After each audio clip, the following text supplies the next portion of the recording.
On va revoir Léo souvent, très souvent.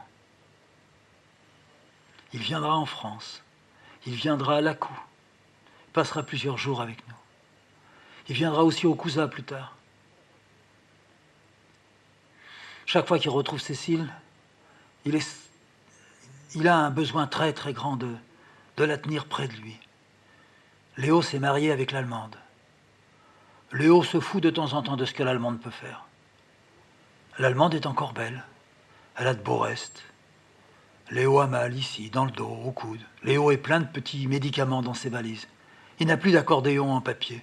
Il ne me demande plus quand il est à Lacou ou quand il est ici, au Cousin. Il n'a jamais connu la Châtre. Il a connu la Châtre, je l'ai mené, mais pour une demi-heure.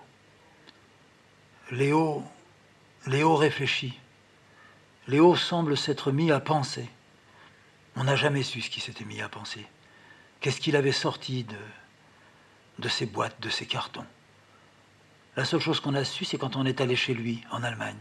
On a passé 48 heures. Il a voulu à tout prix nous montrer quelque chose. Léo, il a vendu du tissu toute sa vie. Il était comme colporteur. Il n'a jamais fait fortune, Léo. Il nous a conduits dans la pièce où il tient tous ses tissus. On est là. Oui, c'est bien. On fait signe que c'est bien.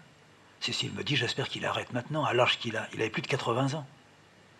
Il prend la main de Cécile, il la glisse sous une pile de tissus. Cécile, elle rit, elle ne sait pas pourquoi il fait faire ça. Léo, il fait souvent des petites blagues. Tout à coup, il pousse Cécile du coude. Cécile sent qu'il y a quelque chose. Ce qu'elle sent qu'il y a, ça pourrait être une enveloppe.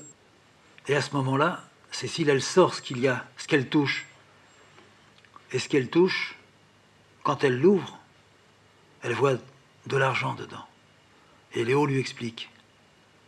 Un peu partout sous les tissus, il y a de l'argent. Elle, il faut comprendre, sa femme, Margaret, elle ne sait pas qu'il y en a. Ça, c'est... Si tout revenait, avec l'argent, on peut se sauver. Il viendra toute une histoire, à la fois ténébreuse, fausse, certainement tout à fait juste. Une histoire indémêlable. Léo termine sa vie, une partie de sa vie en étant persécuté.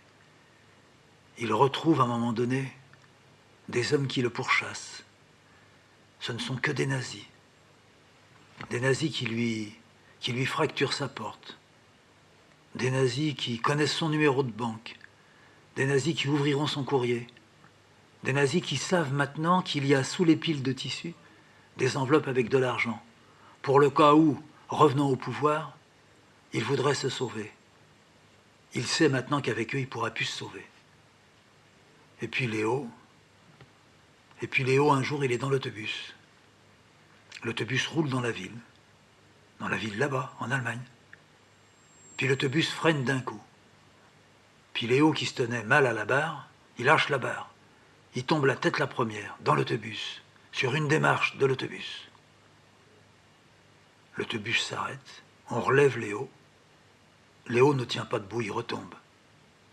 Léo, on le conduit quelque part, dans un hôpital.